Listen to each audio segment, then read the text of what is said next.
10, 9, 8, 7, 6, 5, 4, 3, 2, 1, 0.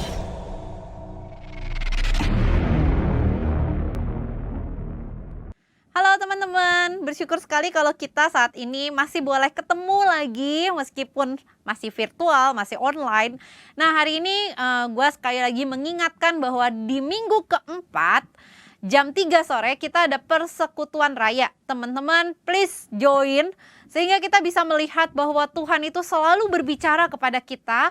Tuhan itu selalu mengingatkan kita untuk terus bertumbuh sebagai sebuah komunitas yang sudah ditebus, yang sudah dibayar dengan harga yang sangat mahal, yaitu darah Tuhan Yesus itu sendiri.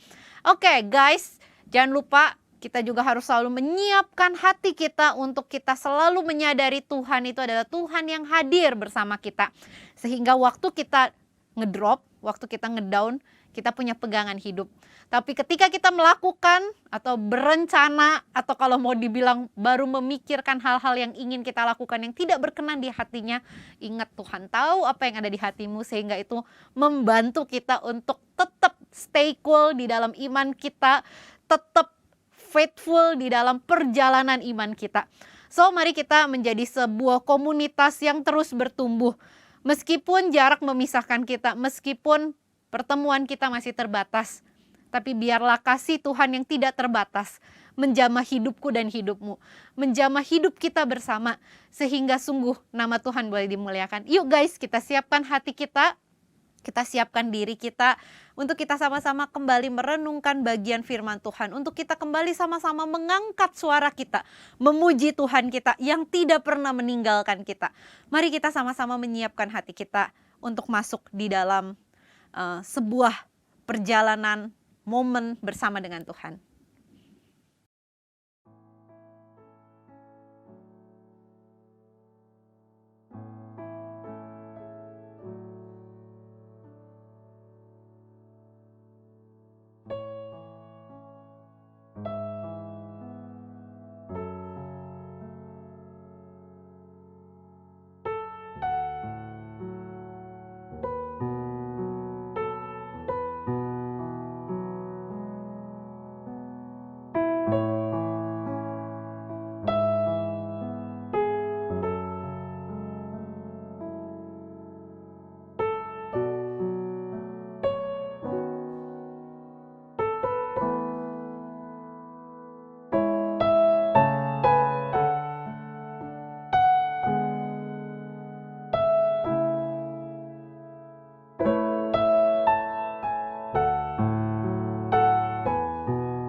Shalom teman-teman, jumpa lagi di Be With You. Teman-teman, mari pakai waktu sebentar ini untuk datang kepada Tuhan. Teman-teman, selama seminggu ini yang sudah kita lewati, mungkin ada begitu banyak ketidakpedulian kita terhadap Tuhan. Dan seringkali kita mengacuhkan Tuhan dalam hidup kita. Kita tahu Tuhan selalu ada dan setia bersama kita. Namun masih seringkali kita mengecewakan Dia dengan mengabaikan Tuhan dalam keseharian kita. Teman-teman, aku mau ajak kita untuk angkat satu pujian menyenangkanmu sebagai wujud kerinduan kita untuk boleh kembali menyenangkan hatinya.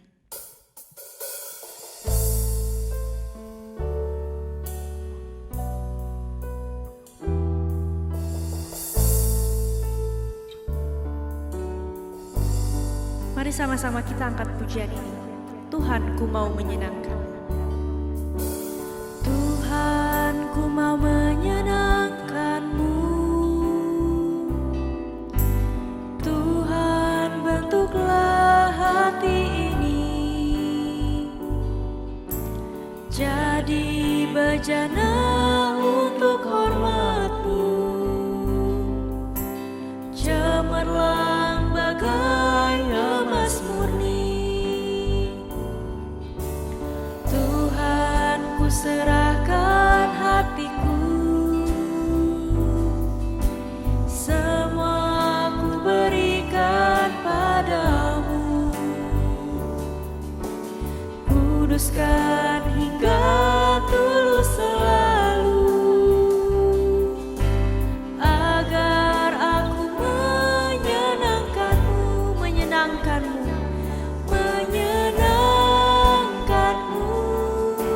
senangkanmu. Hanya itu kerinduanku. Menyenangkanmu, senangkan hatimu. Hanya itu kerinduanku. Sama-sama kita angkat pujian ini dari awal.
Tuhan, hati kami mengucap syukur karena Tuhan adalah Tuhan yang sungguh baik, Tuhan yang tidak pernah meninggalkan kami. Kehidupan kami boleh tidak menentu, kondisi di sekitar kami boleh up and down, tetapi kasih-Mu tetap stabil di dalam kehidupan kami, bahkan terus berlimpah-limpah, sampai kami bisa mengucap syukur untuk segala kebaikan Tuhan. Tuhan, tolong kami bukan menjadi anak-anak Tuhan yang egois, yang hanya mementingkan kedagingan kami, diri kami, egois kami, ego kami, tetapi kami mau hidup menurut kehendak Tuhan. Kami mau menjadi pribadi yang terus bertumbuh di dalam pengenalan kami terhadap Engkau. Terima kasih Tuhan, Engkau sungguh baik, dan kami mau menjadi anak Tuhan yang terus-menerus diperbarui, menjadi lebih baik, menjadi semakin serupa dengan Engkau yang memanggil kami. Hanya di dalam nama Tuhan Yesus kami bersyukur dan berdoa. Amin. Oke guys, hari ini kita akan membahas satu bagian firman Tuhan yang gue ambil dari 2 Petrus 1 ayat 3. Demikian firman Tuhan. Karena kuasa ilahinya telah menganugerahkan kepada kita segala sesuatu yang berguna untuk hidup yang saleh oleh pengenalan kita akan Dia yang telah memanggil kita oleh kuasanya yang mulia dan ajaib. Guys, ketika kita hidup sekarang di pandemi yang kalau mau dibilang kemarin dan beberapa hari ini kita terus up and down di ribuan, bahkan pernah mencapai sampai 14.000 gitu ya. Nah teman-teman, ini menunjukkan bahwa kondisi kita di tengah-tengah pandemi ini masih tidak menentu. Nah oleh karena itu teman-teman, gue pakai masker untuk mengingatkan teman-teman bahwa COVID ada di sekitar kita, so tetap jaga protokol kesehatan gitu ya.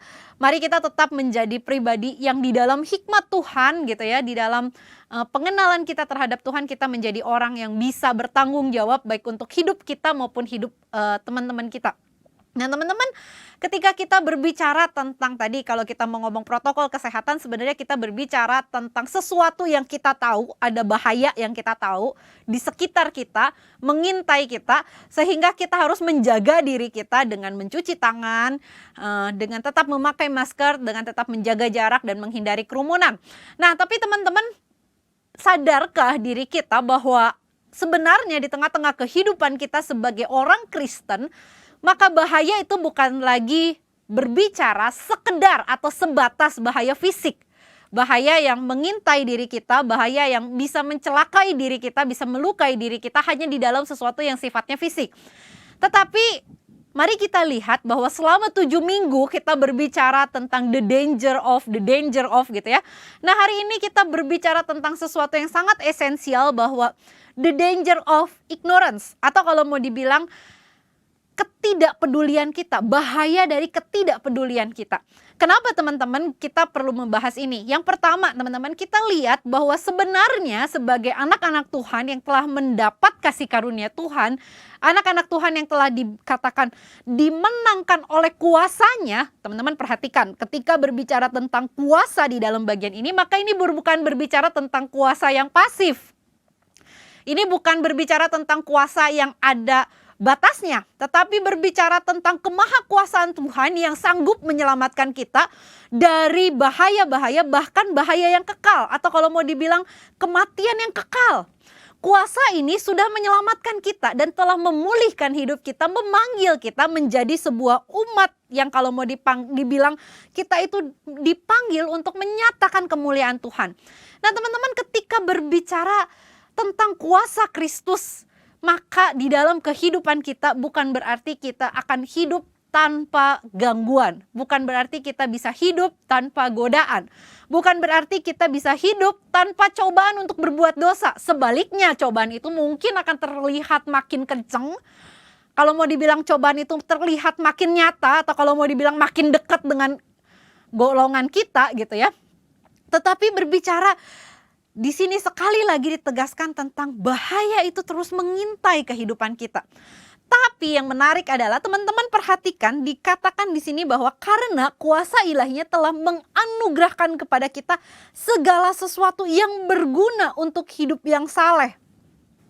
Perhatikan, Tuhan bukan hanya menyelamatkan kita kemudian membiarkan kita. Enggak teman-teman. Tuhan menyelamatkan kita dan memperlengkapi kita untuk kita terus hidup dan terus menuju kepada yang namanya hidup yang saleh. Hidup yang berkenan di hadapan Tuhan. Hidup yang bukan hanya enak-enak gitu ya, tetapi hidup yang benar-benar tahu tujuannya, tahu arahnya, sehingga dikatakan dia sudah menganugerahkan segala sesuatu yang berguna. Apa itu? Teman-teman, jawabannya cuma satu. Dia sudah memberikan kepada kita Roh Kudus di dalam hati kita untuk berbicara kepada kita dan mengingatkan kita akan kebenaran firman Tuhan. Masalahnya adalah ketidakpedulian diri kita. Masalahnya adalah ketika kita pura-pura tidak tahu bahwa Tuhan sudah memberikan anugerah. Atau yang kedua, kita pura-pura tidak mau peduli apa yang dikatakan Alkitab. Yang lebih parah adalah kita pura-pura tidak punya Alkitab. It's mean kita pura-pura gak mau baca Alkitab. Kenapa? Karena kita pura-pura ngerasa, loh Alkitabnya aja saya udah gak tahu taruh di mana. Atau kalau mau dibilang kita pura-pura Alkitabnya itu gak ada di handphone kita gitu ya. Sehingga godaan untuk main lebih ada, godaan untuk medsos lebih ada, tetapi godaan untuk kita tergelitik untuk membaca firman Tuhan pun kita gak punya. Teman-teman, ini bahaya atau the danger of my ignorance. Ketika kita menjadi pribadi yang tidak peduli. Ketika kita menjadi pribadi yang pura-pura, kalau mau dibilang pura-pura, bukan saja berpura-pura untuk tampil apa adanya, tetapi berpura-pura tidak tahu, berpura-pura tidak peduli, berpura-pura tidak mau membaca bahkan firman Tuhan yang sudah diberikan kepada kita, yang bisa diakses dengan mudah, tidak perlu pakai biaya apapun, kita pun tidak mau. Teman-teman, ini mengerikan sekali. Kenapa? Karena ketidakpedulian kita, ketidakmautahuan kita membawa kita untuk tidak mengenal Tuhan yang memanggil kita. Ketidakpedulian, ketidakmautahuan kita membawa kita bukan untuk hidup sesuai dengan kehendak Tuhan, sebaliknya. Kita lebih mementingkan ego kita, keserakahan kita, kerakusan kita, kalau mau dibilang kesombongan kita dan bahaya-bahaya yang lain, kita ikutin. So teman-teman, hari ini gue mau ajak kita sama-sama kembali merefleksikan hidup kita. Seberapa besar pengaruh firman Tuhan terjadi dalam hidup kita. Seberapa banyak waktu yang kita, kalau mau dibilang, investasikan untuk kita mengenal kehendak Tuhan. Seberapa lama kita mau membaca firman Tuhan dan merenungkannya, kemudian kita meletakkan hidup kita di bawah otoritas kebenaran firman Tuhan untuk terus hidup mengenal Dia yang memanggil kita. Teman-teman, gak main-main loh. Tuhan itu udah nyerahin hidupnya buat engkau dan saya. Tuhan itu udah kasih yang terbaik buat kita. Masa sih kita bisa baca status orang, kita bisa lihat iklan orang gitu ya. Kita bisa, kalau mau dibilang, mengambil foto diri kita untuk kita upload, untuk kita nyatakan diri kita, tetapi kita tidak punya waktu untuk baca dan merenungkan firman Tuhan. So teman-teman, hari ini gue mau ingetin kita semua, termasuk diri gue. Hidup kita adalah hidup yang mahal karena Tuhan sudah menebus kita. Yuk kita sama-sama baca firman Tuhan. Kita jadikan hidup kita bukan hanya mahal tetapi berarti. Berarti karena apa? Karena kita tahu kehendak Tuhan. Kita tahu ini semua yang Tuhan berikan semuanya adalah berguna. Roh Kudus ada di dalam hati kita ketika Dia berbicara mengingatkan kita untuk baca firman Tuhan, melakukan firman Tuhan, mengasihi sesama kita, mengampuni sesama kita. Mari kita itu aplikasikan dalam hidup kita. Enggak gampang teman-teman. Tapi ketidakmautahuan kita membuat kita semakin buruk. Ketidakpedulian kita membuat diri kita semakin jauh daripada Tuhan. Yuk, sebelum itu terlambat, kita mari ambil waktu, kita refleksikan seberapa besar hidup kita dipengaruhi oleh Tuhan. Yuk kita berdoa.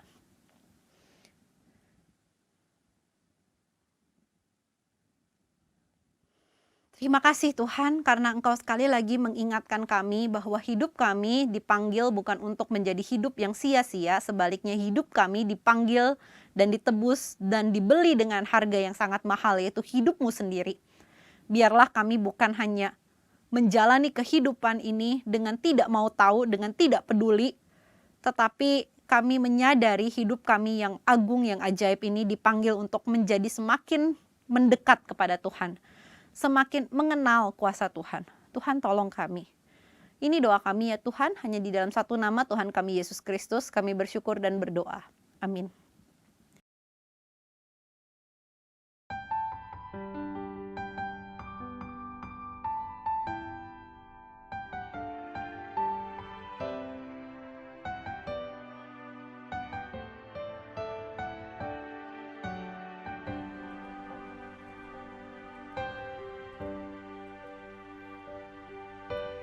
Hidupku kau genggam dalam tanganmu. Kau telah datang ke dunia karena kasih-Mu bagiku. Kaulah Tuhan yang selalu menggenapi janji-Mu. Tak sedetik pun kau tinggalkanku. Hidupku kau genggam dalam tanganmu. Kau telah datang ke dunia karena kasih-Mu bagiku. Kaulah Tuhan yang selalu menggenapi janji-Mu. Tak sedetik pun kau tinggalkanku. Saat aku tersesat dan ku menjauh darimu, kasih-Mu bawaku kembali kepadamu. Oh Yesusku, betapa agung karya-Mu. Kau pulihkan hidupku, berharga di mata-Mu, jadi kesayangan-Mu. Sekalipun badai hidup menerpa, ku tak takut sebab Engkau berjalan bersamaku. Engkaulah Immanuel.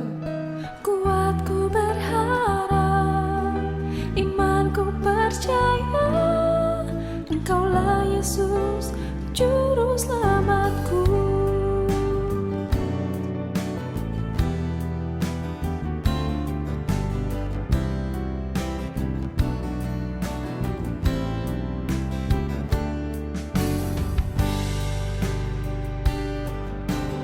Hidupku kau genggam dalam tangan-Mu. Kau telah datang ke dunia karena kasih-Mu bagiku. Kaulah Tuhan yang selalu